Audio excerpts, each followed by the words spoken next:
In many cases of parental alienation and adult-child estrangement, the disconnect is created by a narcissistic ex-partner who purposefully and manipulatively does everything possible to damage your relationship with your child. That was certainly the case and true for me in my situation. But there's a common problem that I see for those of us who are alienated and estranged and have a narcissistic ex-partner. It seems that all the blame is placed at the narcissist's feet. Now, I don't want to wipe away the impact of their behavior, but if we ever truly want to heal and forgive and be in the best place possible to reconnect with our children, should they ever come back into our life, it's been my experience we have to drop this victim stance. We need to begin living in truth and taking responsibility for our part.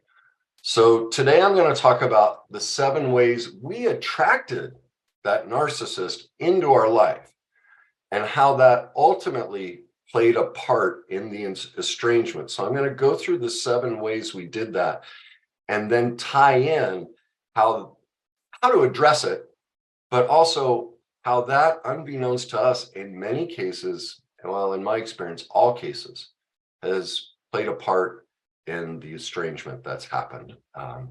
So let's get started with the first aspect of this. It's our unhealed childhood trauma that created the attraction. And this can be one of the difficult things. People I didn't go through trauma. No, my childhood was great. We all have that view of childhood, but parents are human. No parent is perfect. Every parent makes mistakes. Every parent makes hurtful mistakes. We all leave childhood with trauma. And here's something even more important. We will never, ever get in a relationship with a narcissist unless our childhood had a lot of dysfunction and chaos in it. That creates the attraction. It will not happen if your childhood did not have dysfunction and chaos in it. And so this creates what I call the worst day cycle. I don't have time to get into that. I wrote about it in my book, and in the last presentation that Elaine has been so gracious to ask me to do, I'm going to get deeper into the worst day cycle. But what it creates, what this cycle creates, is basically a brain and body addiction to relive the trauma of our childhood against ourselves. I know that sounds far-fetched. Again, in the last presentation, I'll dig in and show you how that happens. To show how it happened in my case, I had a very emotionally distant father who was very angry. He was beat to death as a kid. He never hit us, but my parents were 16 and 18 when they got married, 21 and 23 with 4 kids. He'd just come out of childhood being abused. He didn't, he's trying to build a family and a career. And back then, we just didn't talk about these things or deal with these traumas. So he had a lot of stored rage that would come out at me. I also had an older brother who took a lot of that stored rage and then he passed it down to me. He used to literally just beat the heck out of me. Well, that created the mental, emotional, and physical and chemical addiction to be attracted to my first wife, who was a narcissist. And she was both physically and verbally abusive. So I relived the abuse from my childhood with the attraction to my first wife. This is true for all of us. My second wife was also narcissistic. I had done a lot of work on myself, but I hadn't quite gotten there. And this leads in to what traps us, one of the things I'll get to in a minute, but I'll never forget the first day I met her. I was standing outside the restaurant waiting for her to show up, and I turn and she's about 20 feet away. And as soon as I saw her, I felt hit, and I took a step back and I went, oh my God, she's the devil. We know from the beginning, we see the signs, but because of our childhood trauma, our baseline gets set here. What we think is normal, when normal is here. And so we have that experience, but we minimize it because we had to. Our brain and body gets addicted to this type of behavior. And so what's the devil? Big deal. I can handle that. Now, is she the devil? No, I don't. I personally don't believe any narcissist. I'm not a fan of chastising narcissists and just saying they're terrible people. They are, what creates narcissism is severe childhood trauma. It's not genetic. That's not how genes work. And so I have tremendous empathy for them. I don't condone their actions. I hold them accountable and responsible for their mistreatment of others, but I have tremendous sadness. And so I personally, it doesn't work for me at least, to cast them aside, also because to do that is a very narcissistic position. It elevates us above them. And many people don't realize when they do that, it's a false empowerment. I'll get into that a little bit more in a minute. So that's the first thing to recognize is, and this has played a part in the alienation, the worst day cycle, and we're unaware of how our attraction to this person has created a dysfunctional, chaotic environment that our children grew up in. Number two, we become whatever the narcissist wants because of our childhoods. We become like chameleons. In my case, with my first wife, I changed the way I dress. I was playing pro hockey at the time. She said I should quit. I quit.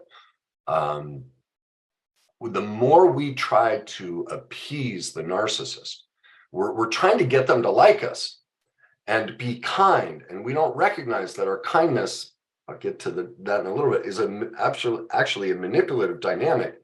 It keeps us from showing who we really are. And so behaviors like these create an internal self-deception in us that we're the nice one. And in some instances, we want to change, but the disempowerment we learned in childhood taught us that we could not voice our desires. Many people that are attracted to narcissists can't express their needs and wants. They get trampled. They can't say no. They can't defend themselves. And this is part of that chameleon aspect of trying to be nice. So when we pick a narcissist who will demand the change, but we never mention our part of how we want them to address issues, we can then blame them for making us change.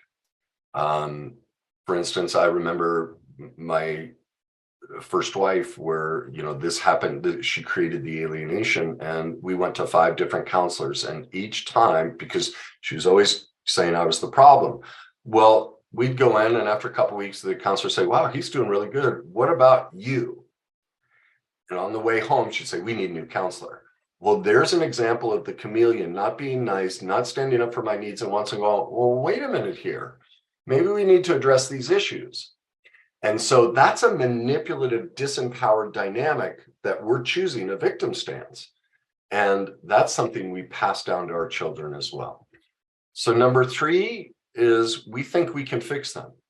I would always say, I remember for a very long time when all the women I was attracted to, there would be a common theme, and you probably can connect to this. You're looking at them and you're going, wow, I can see this wall, or I can see their fear, but behind that is this really sweet person. And that's the false empowerment that we use to think we can bring out that, because narcissists are very charming and all, they have that side of them. That's how they, part of their dysfunction is they use that to entrap us. But we see right from the beginning that wall, but we ignore it. And we create a fantasy of what we think is behind that wall. And we attach to that. And that gives us, from that victim position, because who they are is the wall, and they're victimizing us. And so we take the disempowered victim position and thinking we can fix them and bring out that sweet, kind person. And so we ignore the truth of who they are, and we turn them into fantasy of who they could be. We see their potential through their flaws.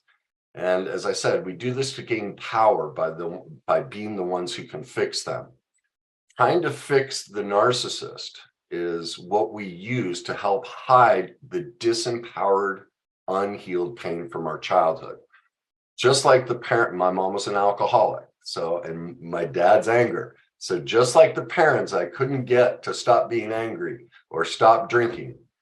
And we couldn't get them to heal or love us and give us the attention that we deserve. We are unaware that it's a learned, subconscious, manipulative attempt to get our power back. So what we have here is a dual power dynamic. Everyone can see the narcissist, is vying for power. Most people never see that the one attracted is also, but the narcissist is after power from what's called the falsely empowered position. Like, they can never be wrong. Like they're just bullies. Well, we're pursuing power, but from the disempowered victim position. It's a mutual fight for power that we both pursue, but from polar opposite ends, right? Number 4, we do everything we can to control their actions and behavior to get them to stop. We throw fits, we complain, we throw it in their face. Some of us are aggressive about it or passive aggressive. Those who are severely disempowered, they're the ones who do it silently or passive aggressively. I remember we'd been married about 6 months and we went out with some of her friends, and I used that occasion to disparage her because her friends are there. She couldn't attack me. Man, did I pay for that on the ride home and for a long time after that. But that's a very passive aggressive, manipulative way. I didn't know how, because of my childhood, I didn't know how to stand up for myself. I didn't know how to ask for my needs and wants. I didn't know how to protect myself. And so from that victim position, I tried to gain power over her, throw her under the bus, just like they do to us, all the disparaging comments. Well, here I'm doing it, but I look like the nice guy, all right, because I don't treat her that way on a daily basis. So these are the covert manipulative dynamics that we employ as well, all right? So number 5 is we keep going back to them, but we keep blaming them. We are completely unaware that it's our childhood that has created this compulsion to self-victimize. It's all we know. And so I'm not here to blame us or point the finger at us. You can't be blamed for doing something you were completely unaware of doing. You're just doing the best you can. Now, the only time that changes is in a moment like this. Once we gain new information, this is the first time in our life we actually have a choice, because we never did. We're just living under these false dynamics that we learned in childhood, completely unaware that they're dysfunctional and chaotic and perfectly imperfect. Well, now we run into new information, and now is the first time we can go, whoa, maybe I need to look at this. Maybe I can make a different choice and go become an expert in this, and now I can have a different outcome. And so I don't know that I'd ever blame somebody if they just negate everything I'm saying and don't look at it. But this is the first time we are responsible, because once we gain new information, if we choose to ignore it and go right back to the victimizing, destructive behavior, then we have consciously made the choice, and therefore we can no longer blame anyone or anything else. Now we must take full responsibility of what we're doing.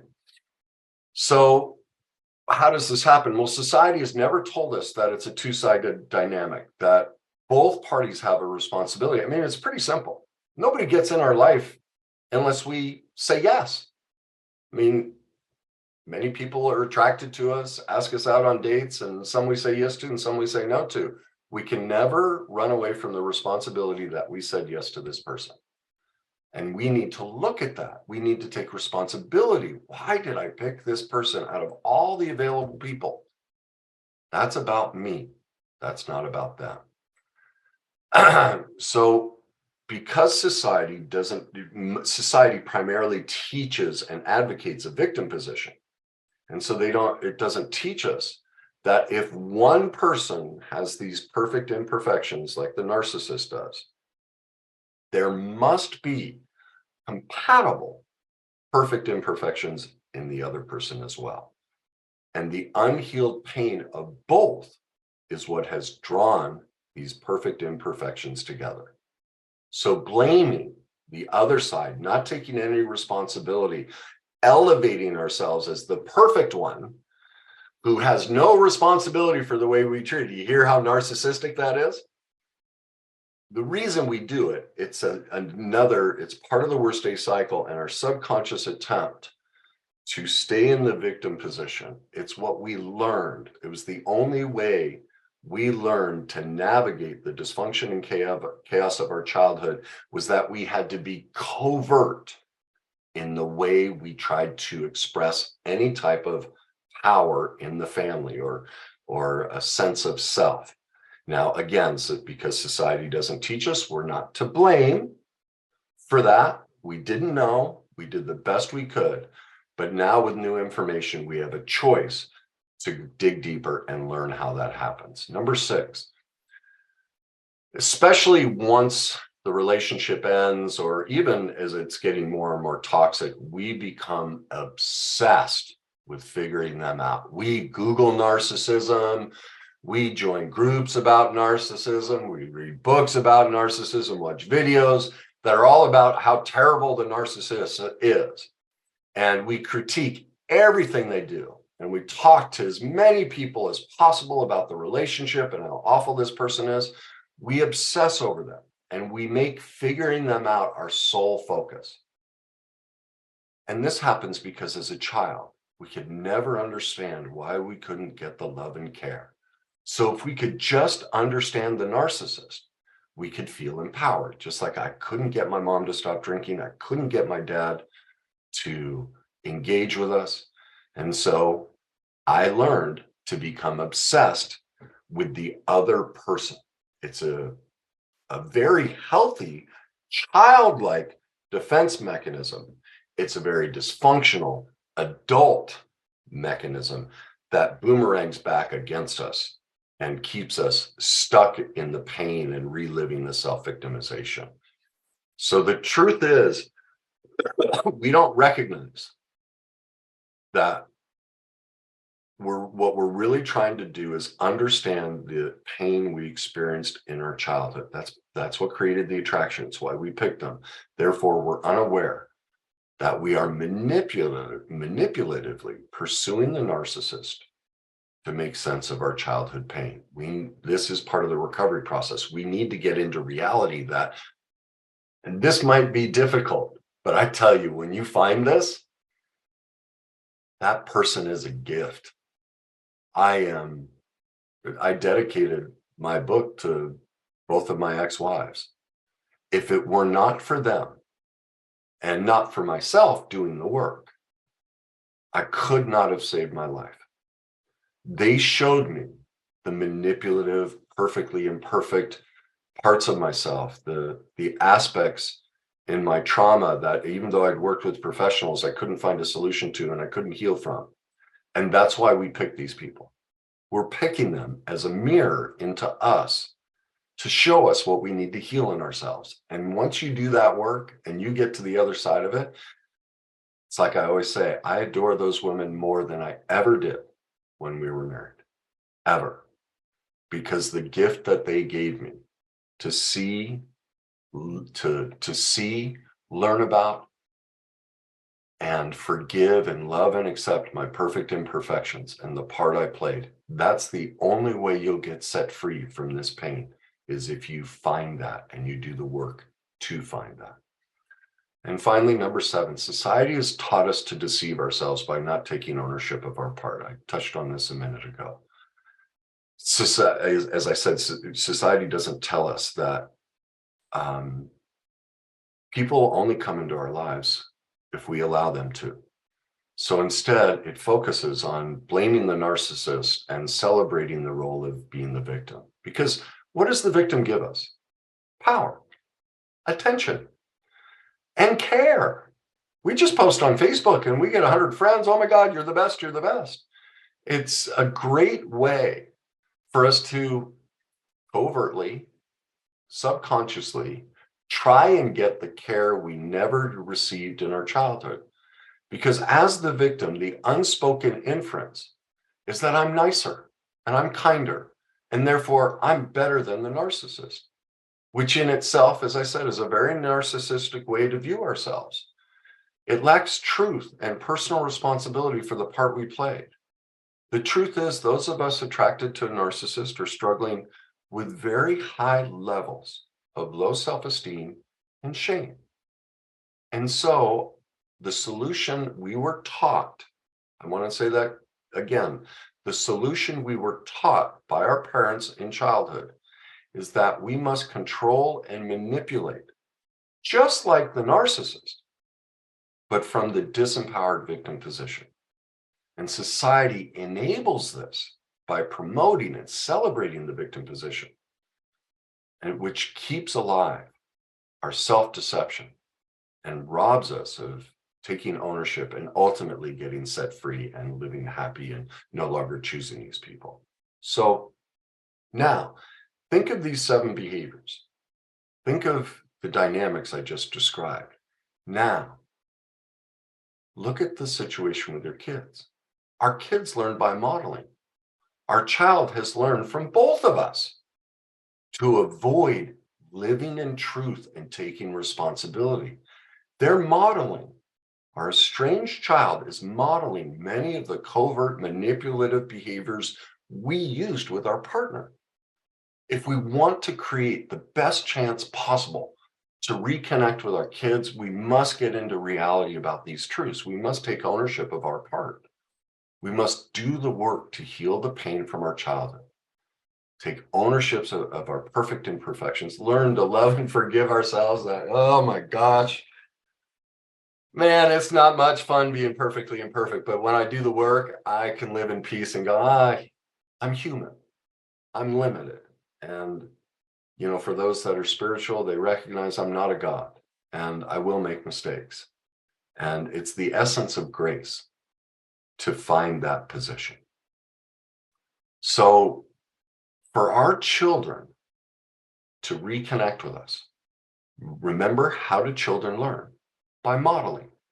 So even if they're not in our presence, we have to model for them how to heal, how to live in truth, and how to take responsibility. I have seen this happen with clients I've worked with, and even within myself, because I've had periods of connection and disconnection with my kids. When I've had discoveries about the part I played, all of a sudden I get a random text, phone call. Like, it's insane how the world works as we heal, and the energy that creates and how that transfers out into the world. And I know that sounds crazy, but I've seen it through all my years of personal recovery and working with people. Things shift, things change. And our goal to survive all of this is to become as safe and as empowered and live a life in a way that shows our kids how to get out of it. Now, I don't want to turn this into sales pitch, but I have books, I have classes, and I work with people and couples to help them heal all of this. It doesn't have to be me. It doesn't have to be my programs, but I urge you, pick a teacher or counselor or therapist that you really like and trust, who has the knowledge, skills, and tools that you need to heal and begin that personal recovery journey immediately. It is incumbent on us to take responsibility, live in truth, and heal our perfect imperfections. So to wrap things up, the only way I found to navigate the unrelenting sadness and hopelessness and loss of relationship with our kids is to be able to look at ourselves and ask one question. This is the question, at least I always ask myself, is, am I doing everything I can to be the parent my children need if they ever come back into my life?